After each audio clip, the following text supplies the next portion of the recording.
Hi everyone! Good morning guys! Today is Friday! Yay! And it's bank holiday so we don't have work. Actually we have plan today but because of the weather, I don't know if you can see it. Because of the weather, it's we postpone our plan. So we slept until 11:30. So I feel hungry na, so let's see kung anong gagawin namin ngayon. So hope we enjoy with us today guys. See you later.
Hi! Hello po sa mga taga Manhattan girls, especially kay Dayan. And hi Dayan!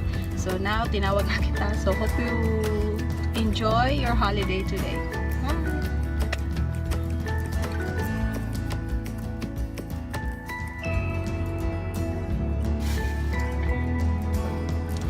Hi guys! Good afternoon. And Chris is back. Okay, dahil po ang sa labas, the weather still bad, so na-stuck talaga kami dito sa bahay. And if you've noticed po, sa likuran ko, may nakahang. Okay, so let's talk. May mga question po na nag-a-appear that what's really the lifestyle of being an OFW during their holidays. So, magbe-base po tayo sa panahon ngayon. Magbe-base tayo sa weather. Kasi po, pag during holidays po kasi talaga, if you have been to Central, makikita mo talaga most of the Filipinos are there. Tapos nakaupo po sila sa ano siya, sa mga streets lang. So makikita mo talaga na most of them are yung kanilang mga employer, they are not allowed to stay their holidays inside the house kasi some of the employers also wants to be a private life. So yan po ang mahirap, especially po sa ganitong weather ngayon, tapos may day off ka, tapos hindi ka allowed na magstay sa bahay kasi nga yung kwarto ninyo, share lang kayo ng alaga mo or whatsoever, wala ka po talaga mapuntahan. So punta ka ng Central, Causeway Bay, TST, part yan ng mga places na mapuntahan ng mga OFWs. Pero ang mahirap kasi guys pag wala kang mapuntahan talaga kasi nasa labas ka lang, lalo na pag ganito maulan at wala kang masilungan. May masilungan man pero hindi ka komportable ba kasi nga yung ulan pumapasok tapos yung karton na pinag-uupuan ninyo nabasa na. Parang mga sisiw, ano nga ba yan?